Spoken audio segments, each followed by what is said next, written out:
Please be seated.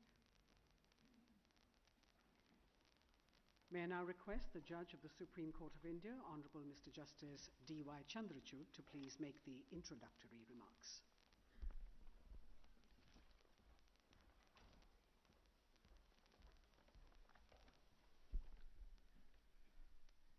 The Honorable President of India, Shri Ramnath Kovind, Honorable Chief Justice of India, Shri Justice Sharad Arvind Bobde, Honorable Chief Justice of the High Court of Australia, Justice Susan Keifel, companion judges, and distinguished guests.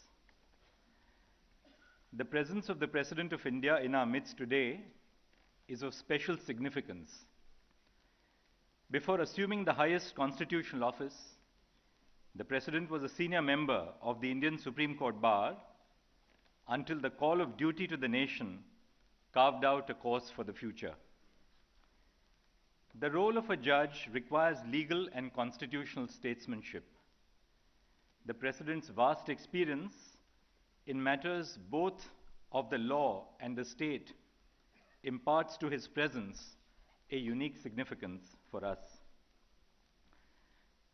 The valedictory event of what has been an enriching conference on the judiciary and the changing world will, I hope, be a symbol of new beginnings.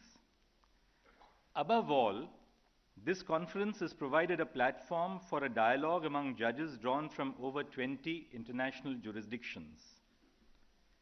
In many jurisdictions worldwide, judges holding appellate and constitutional office are drawn from the bar or upon a career progression as judges. Lawyering gives to the individual a steady stream of new information on which new thoughts and ideas can evolve. Crowded courthouse corridors are a vibrant space for dialogue and social contact. In contrast, judges live a staid, and some would say even an isolated life. The lively bustle of court corridors is replaced almost overnight by the calm and quiet of judicial chambers. Hence, experiences such as those gained from this conference rekindle the joy of being surrounded by new ideas and open the windows of our chambers and of our minds to jurisdictions across the world. Listening to and interacting with colleagues from across the world, what stands out is not our differences, but the common challenges that we face. Underlying the entrustment to judges by our Constitution of the function to decide cases is the belief that in the work of judges, the law is molded as an instrument of protecting constitutional values and ensuring justice to those in our communities who need it the most. Challenges posed by technology, climate change, and terrorism transcend individual jurisdictions. The insights gained from 2 days spent in the company of our distinguished colleagues from abroad indicate that justice knows no borders. Collegiality is the core of judging.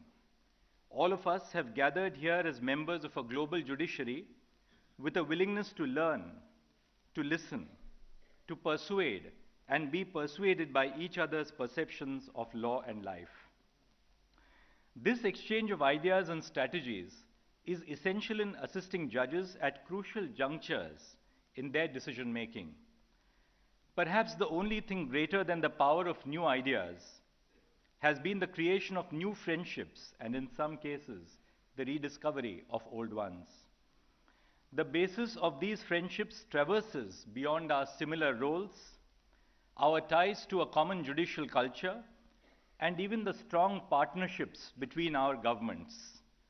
These friendships are founded on the values and beliefs that have united judges through the ages, a commitment to render impartial justice and uphold the ideals of a representative democracy governed by the rule of law. Exciting developments have reshaped the universe of judging in recent times. The Supreme Court of the United Kingdom held that the constitutional functions of Parliament, including its supervision of government, could not be suspended without reasonable justification. the Constitutional Court of Malawi set aside a presidential election for being plagued with irregularities in order to preserve the integrity and legitimacy of the citizens' vote.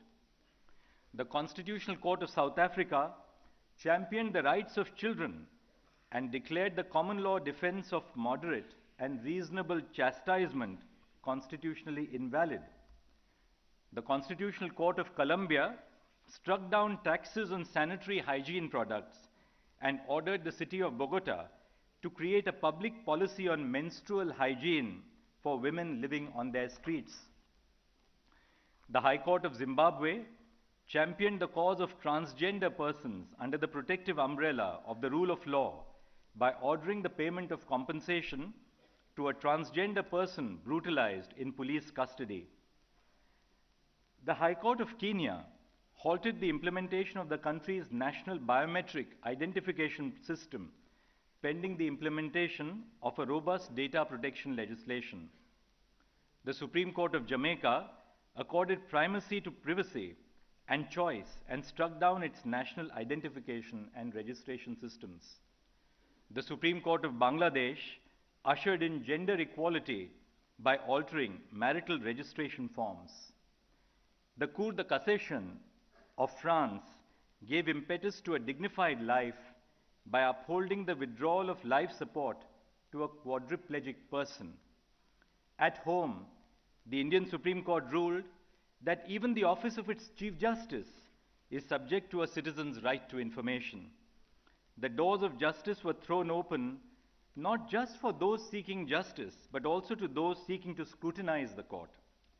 This cross-fertilization of ideas is evident in the judgments of courts across the world, relying upon the affirmation of LGBTQ rights by the Indian Supreme Court. We, in turn, are enriched by the precedent from across the world. We learn from the wisdom of the others and grow together. In the judge's craft, comparative law turns from an abstraction to a reality.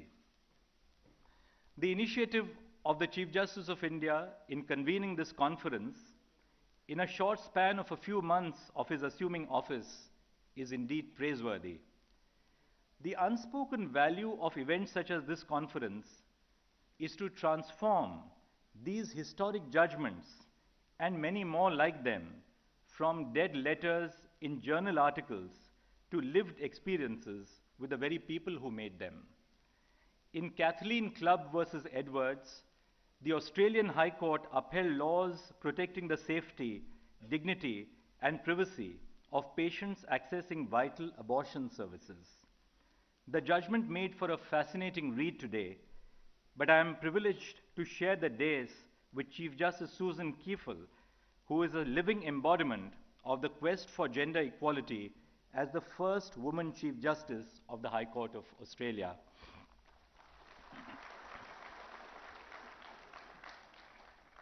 Informational exchanges that we have had over 2 days allow for the planting of new ideas in faraway places, nurtured by warm human friendships, to ultimately blossom in the form of the next landmark judgment. To those who say you cannot teach an old hand that judges are sometimes known to have new ideas, I say that we are young in our minds and perhaps in our hearts as well. One of India's foremost lawyers and jurists, Fali Nariman, has said, "Howsoever old you may be, or howsoever old you get, may you always have the vigor and the enthusiasm of youth to appreciate the enormity and magnificence of the law and the will to unravel the mysteries and the mistakes of the law."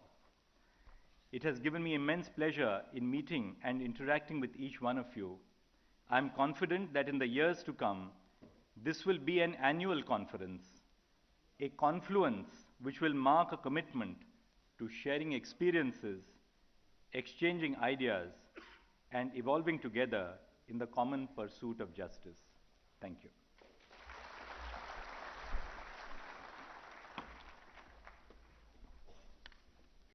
Thank you, sir. May I now invite the Chief Justice of the High Court of Australia, Honourable Miss Justice Susan Kiefel, AC, to share her thoughts on the International Conference.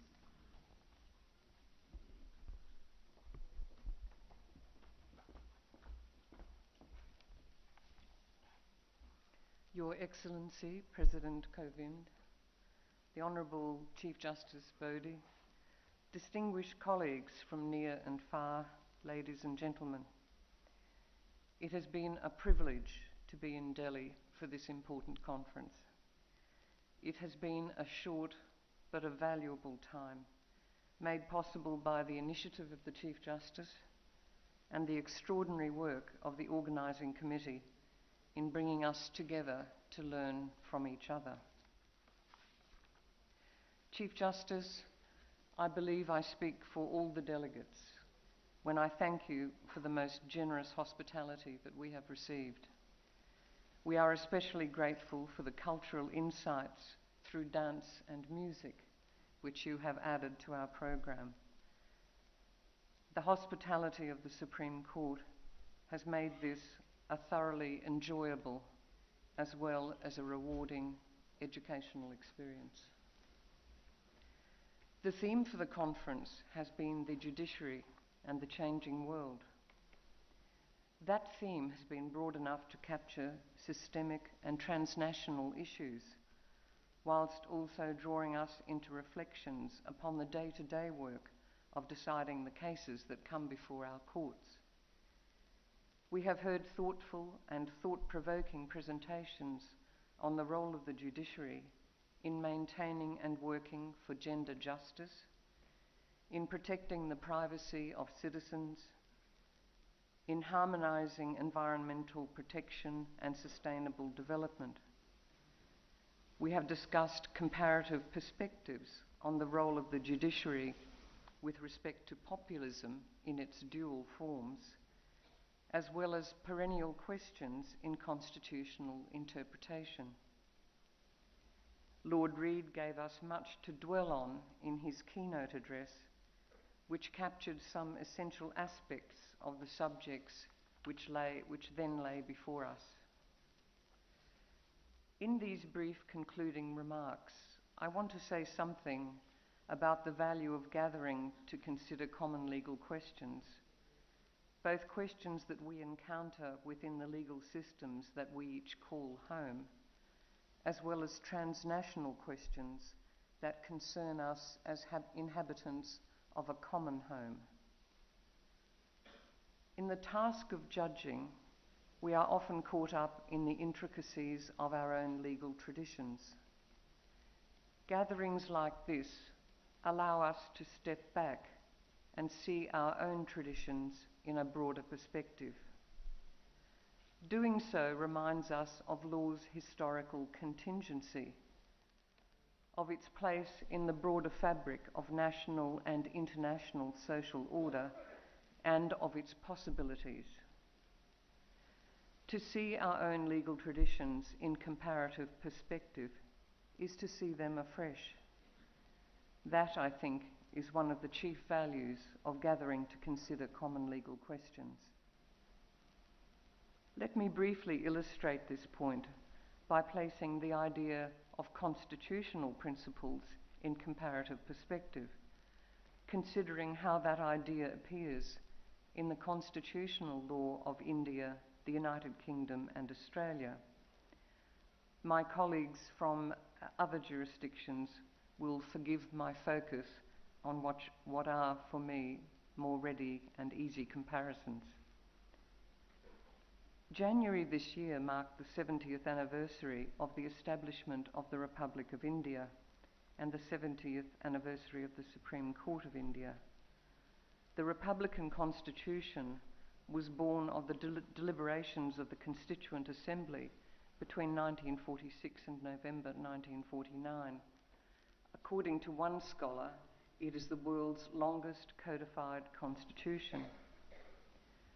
Part 20 of the Constitution confers on the Parliament, in the exercise of its constituent power, a power to amend the Constitution. In interpreting the Constitution, the Supreme Court has identified a substantive limitation on the Parliament's power of amendment, the Parliament cannot alter the basic structure of the Constitution. The text of the Constitution does not expressly indicate what comprises the basic structure. The elements of the basic structure have been and continue to be worked out in judicial decisions.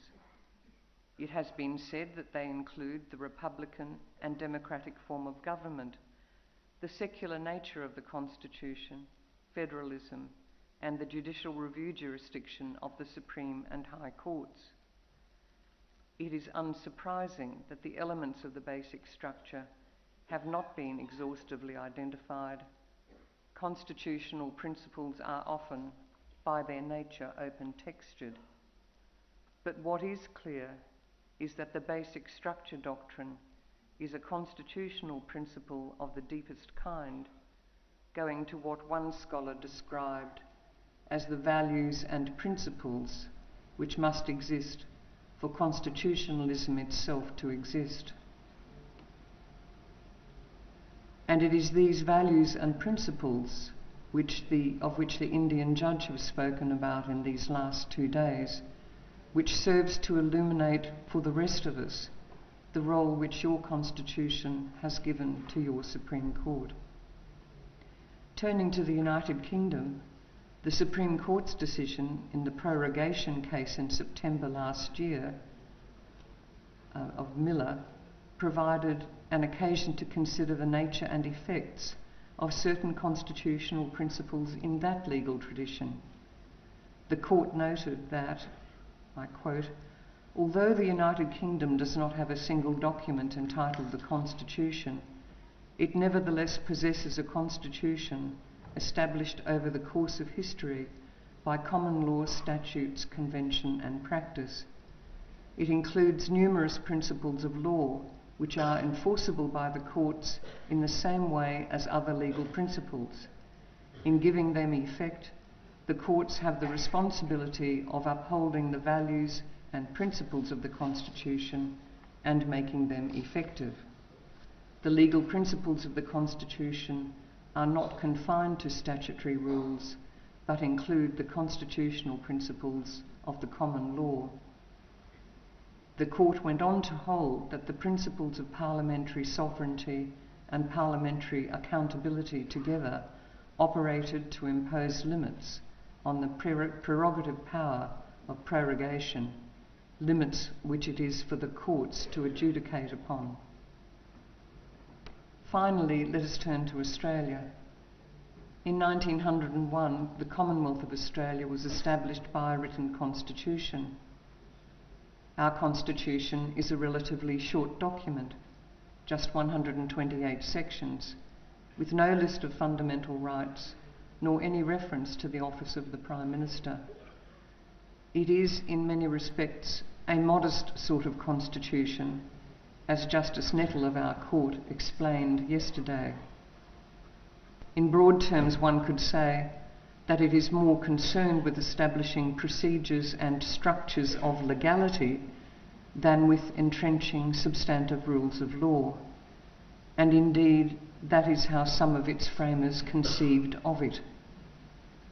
But beneath its apparent modesty lie fundamental principles. Over the last 119 years, as the Australian legal system has matured, courts, and particularly the High Court, have identified, refined, and adjudicated upon the principles that underpin the Commonwealth Constitution, though those principles are, for the most part, not expressly articulated in it. There are several such principles. One Australian scholar identified 4 of them: representative government, federalism, the separation of powers, and responsible government under the Crown. These principles operate in different ways, are sometimes in tension with one another, and have different legal consequences, but they are all grounded in the text and the structure of the Constitution, interpreted in light of the common law as inherited from England and developed in Australia. The task of identifying, refining and adjudicating upon constitutional principles is one that engages many judges around the world. In one sense, it is a parochial task, dependent on the histories and legal systems in which we find ourselves. But what I hope this very brief survey illustrates is that it is also a task in which judges can learn from the approaches taken in other parts of the world, gaining a fresh understanding of our own constitutional arrangements, and by seeing them and the many issues to which they give rise in comparative perspective. That kind of vision, I trust, will stand us in good stead as we seek to engage with the legal challenges of a changing world. Thank you.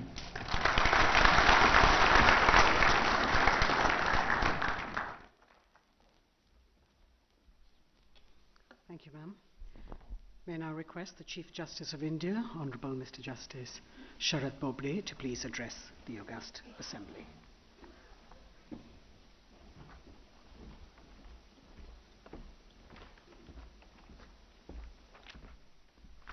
Good afternoon. The Honourable President of India, Shri Ramnath Kovind, the Honourable Justice Susan Keifel, Chief Justice of Australia, my esteemed colleague Justice Chandrachud and Justice Sanjay Kaul, my distinguished colleagues in the audience, Honourable Chief Justice and judges from various countries, Chief Justice of High Court, the Chairman of the Bar Council, office bearers of the SCBA, SCORA, senior advocates, members of the bar, the directors of the academies, member secretaries of state legal authorities, vice chancellors, members of the press, ladies and gentlemen.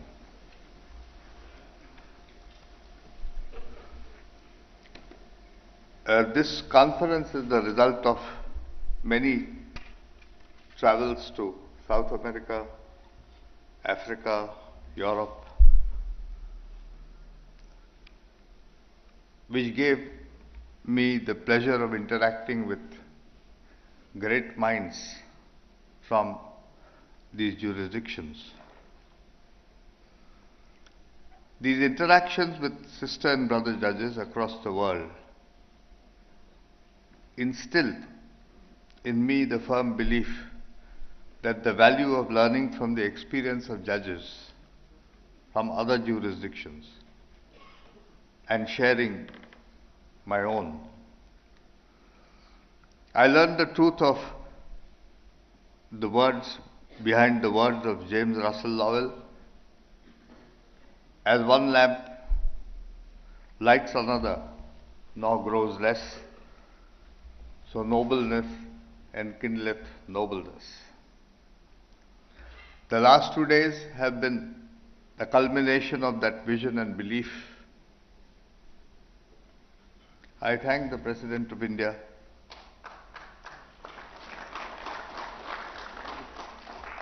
the Government of India and all our distinguished guests who have made this vision a reality. The common thread that binds judges across the world is a commitment to dispensation of justice.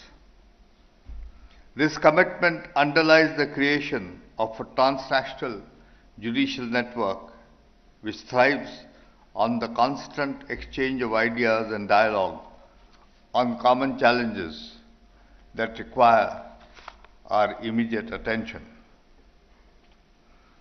First and foremost, increasing diversity in the judiciary, as well as the role of the judiciary in ensuring a gender-just world. The judiciary, everywhere, is the guardian of constitutional values and serves to counterbalance populist forces in a commitment to the rule of law. Inherent in this role are active measures to bring women within the judicial fold.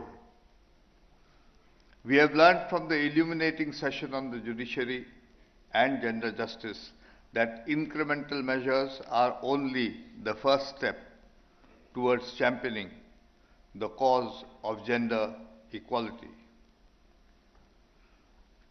As judges, in the discharge of our duties, we are exposed to arguments, strategies, and solutions from various jurisdictions. The delivery of justice has not been untouched by the forces of globalization. Not long ago, legal education in a foreign jurisdiction was a rare oddity. Today, the vast majority of lawyers and judges are educated in more than one country. The globalization of the bar has been accompanied by globalization of the bench. Yesterday, I recounted some judgments of the earliest judgments of the Supreme Court, which took into account judgments of various jurisdictions in the world. Increasingly, confronted with transnational challenges, judges regularly reach beyond their borders to inspect the jurisdiction of other countries to discern valuable principles. Recently, judgments of and opinions of the Indian Supreme Court were cited by over 4 jurisdictions across the world. Our own judgments look to the wisdom of our international colleagues. Yet, a judge never loses sight of the need to tailor judicial decisions to the social realities of their own country. The Indian judiciary may not be in the present form, has an ancient origin. It is uniquely situated, connected by the yarn of history to the grand old traditions of the common law, yet also charting its own course in the face of a geographically, linguistically, and culturally diverse realities. India serves as a beacon of hope to independent and developing countries.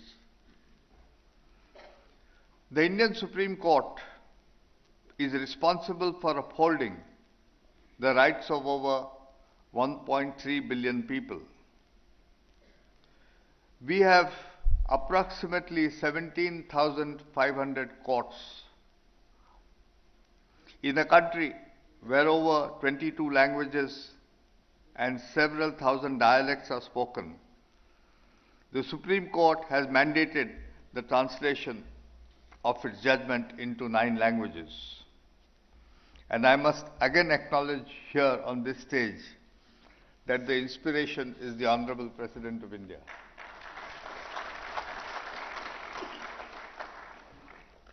A commitment to access to justice furthers the commitment that constitutions are not meant only to check people in power, but also empower those who have been deprived of it. The provision of judgments in vernacular languages makes accessible to people from diverse linguistic backgrounds. As we look to the future, a significant consideration in the delivery of justice is the protection and preservation of the environment. In one of the cases before us, we have held that the present generation has no right to impede the safety and well-being of the next generation or the generations to come thereafter. This auditorium in which we are all seated forms part of a newly built energy efficient additional court complex of the Supreme Court. This sustainable architectural marvel is an embodiment of the commitment of the Indian judiciary in making infrastructure in India sustainable. The complex has energy efficient LED lighting, and the solar grid is capable of managing 40% of the peak consumption. Environmental issues cannot be hindered by national and international borders. Water and wind flow seamlessly across the earth and even under it. The growth of vegetation affects the animals and man affects both. Perhaps there is the greatest need for a single system of laws globally on this issue. It is said that human beings are seeds as well as parasites to the earth. We take much more than we give back to the earth. As Richard Rogers said, the only way forward to improve the quality of environment is to get everybody involved. In India, we are using technology in innovative ways to facilitate and assist the delivery of justice. Indian courts are located across the length and breadth of our vast country. As a part of the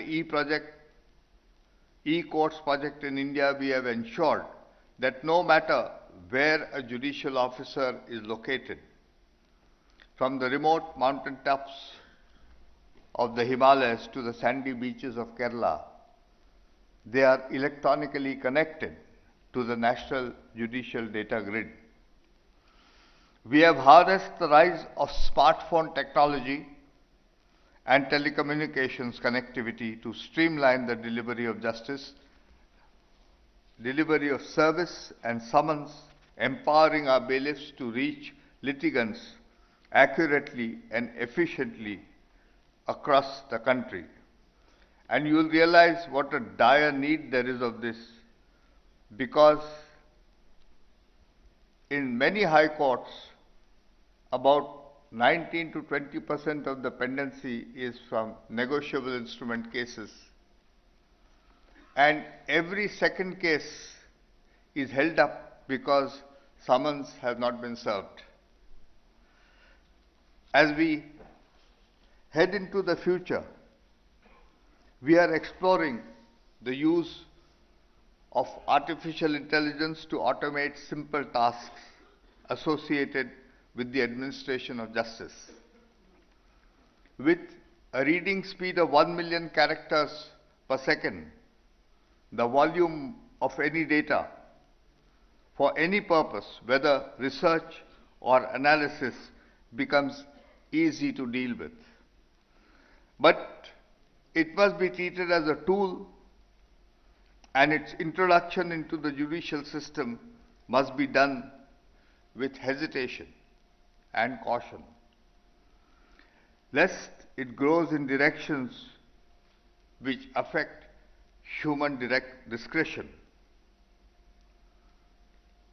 But probably it never will affect human discretion, and the human mind is bound to retain its supremacy.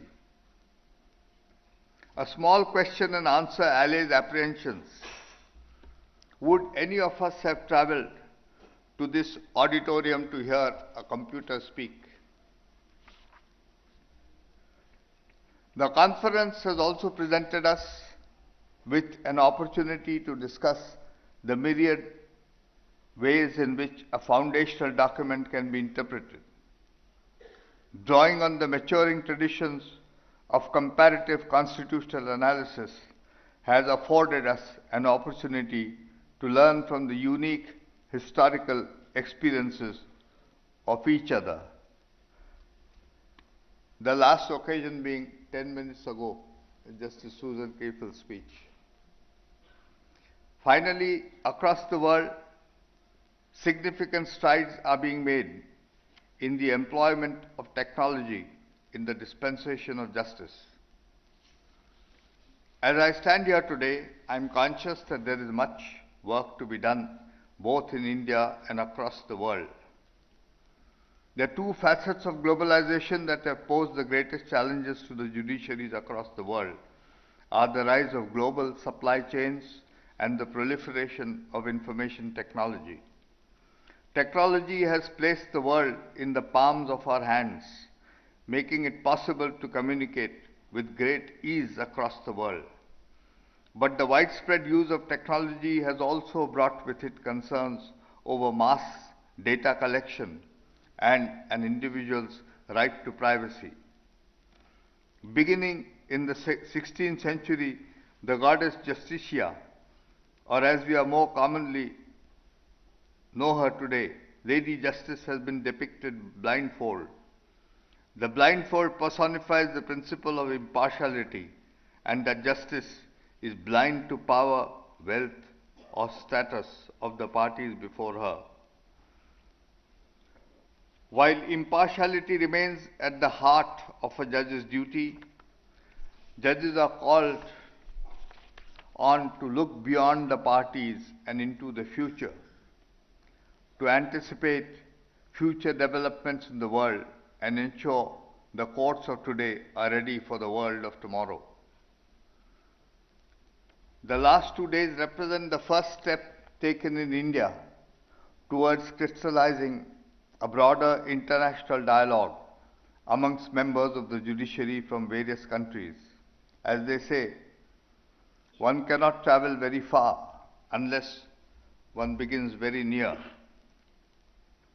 I hope that in the future, not only will this conference become a regular feature of the judicial calendar across the world, but a shining symbol of a global network of guardians against injustice.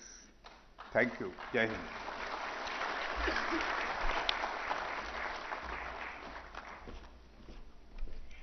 Thank you, sir.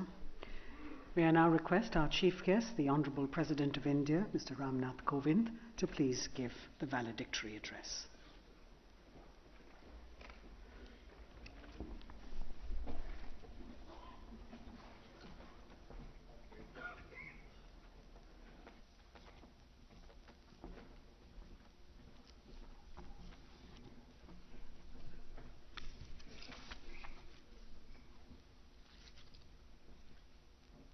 Chief Justice of India, Mr. Justice Sarath Bobde, Chief Justice of Australia, Madam Justice Susan Kiefel, heads of the highest courts in their countries, namely Mr. Justice Saeed Yusuf Halem of Afghanistan, Mr. Justice Syed Mahmood Hossain of Bangladesh, Dr. Justice Emmanuel Uzra Sebuza from East African Court of Justice, Mr. Justice Brian Sykes of Jamaica, Mr. Justice Ahmed Mutsim Adnan of Maldives, Mr. Justice Jayanta Jayasuriya of Sri Lanka, Mr. Justice Robert John Reed of the United Kingdom, Mr. Justice Luke Malava of Zimbabwe,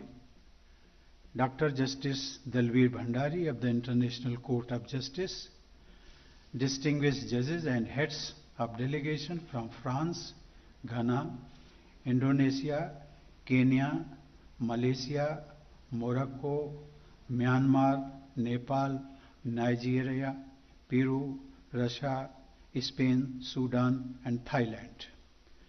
Distinguished judges of Supreme Court of India, Dr. Justice D.Y. Chandrachud and Mr. Justice Sanjay Kaul, judges, jurists, and members of bar from India and abroad, and distinguished participants, ladies and gentlemen. It is indeed a pleasure to address the valedictory session of the International Judicial Conference organized by the Supreme Court of India. In popular perception, all is well that ends well. But this conference began on a strong note.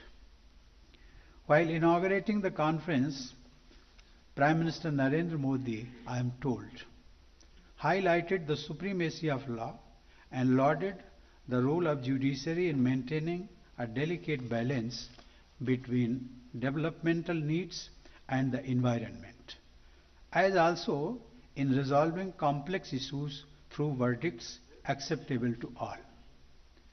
I am also happy to note that the ethical and duty-oriented vision and expectations of Mahatma Gandhi were shared with the participants to enrich international jurisprudence. It has been highlighted that developments related to demographics and technology and awareness about rights are causing changes having wide ramifications. I am happy to note that the role of judiciary in harmonizing environmental protection and sustainable development is being given sharp focus in various countries.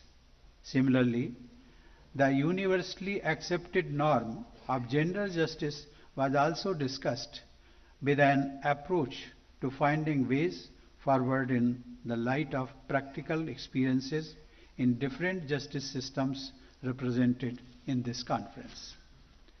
Here we have a galaxy of judges and jurists representing different parts of the world. Thanks to your participation in various sessions, I have no doubt about the high standards of deliberations in this conference and its impact on resolving contemporary problems in a changing world through legal interventions. The deliberations in the past 2 days, I am sure, will go a long way in enriching jurisprudence at the international level. Ladies and gentlemen, the theme chosen for the conference is timely and apt, that is, judiciary and the changing world. In a way, change is the only constant, and the world has always been changing. In recent years, however, the world has been changing very fast and in unforeseeable ways. The role of the judiciary is bound to be pivotal amid these dramatic transformations.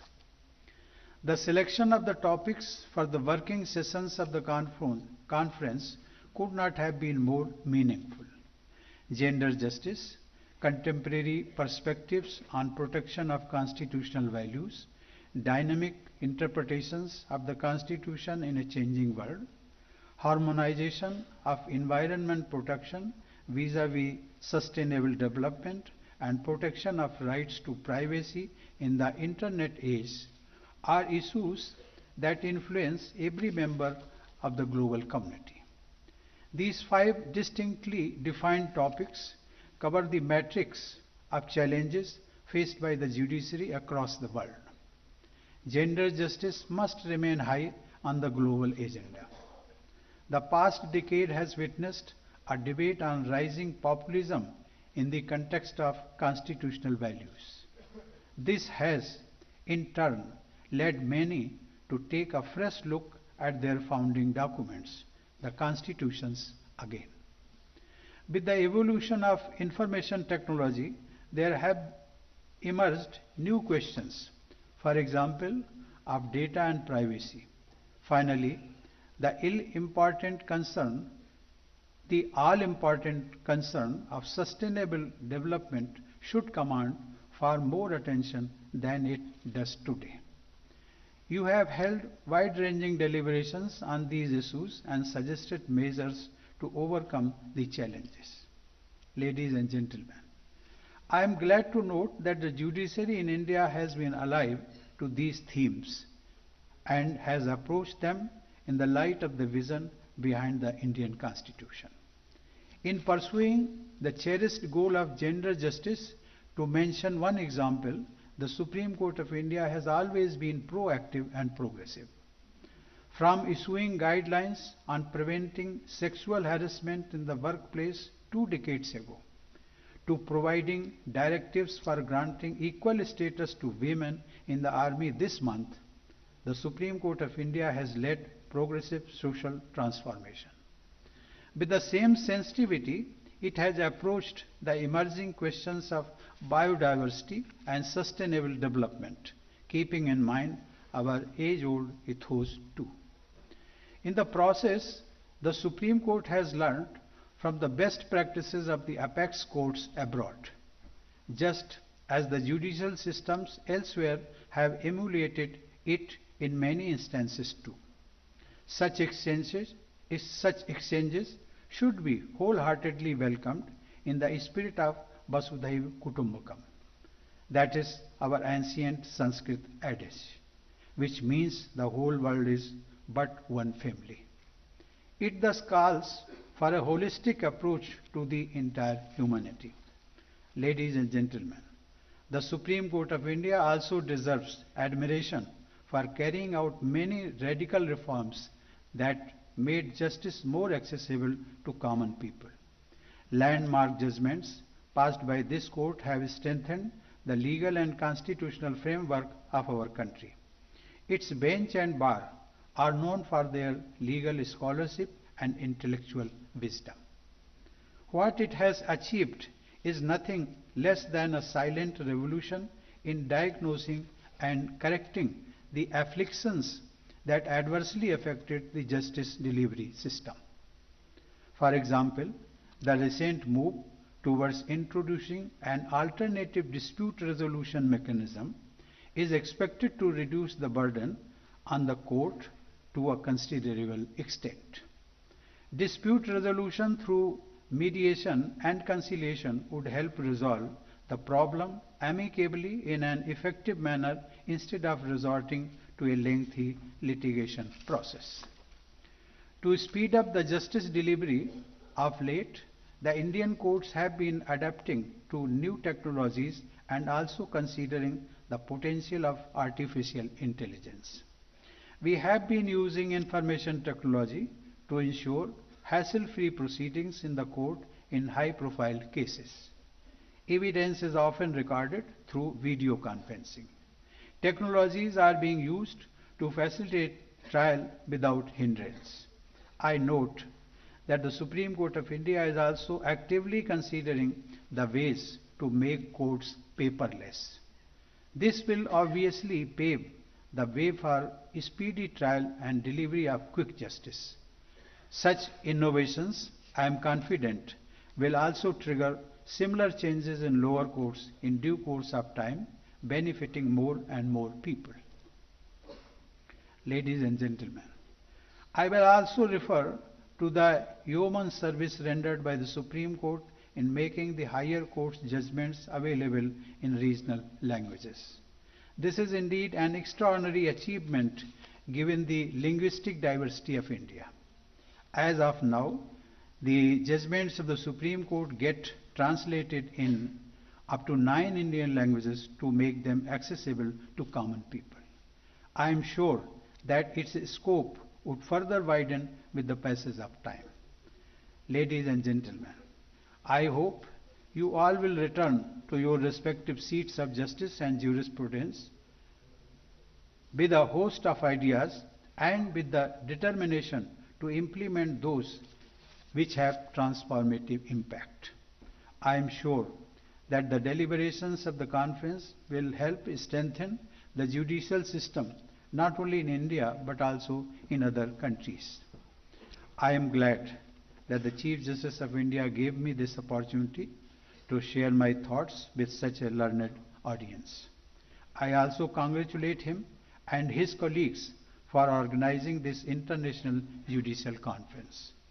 Building on its success, I am sure the conference will become an annual event organized in different parts of the world for consolidation of best legal practices and ideas towards helping shape a better world. I wish you all the best in your endeavors. Thank you. Jai Hind.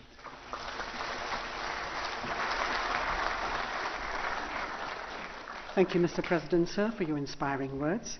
May I now call upon the Judge of the Supreme Court, Honourable Mr. Justice Sanjay Kishan Kaul, to please give the vote of thanks.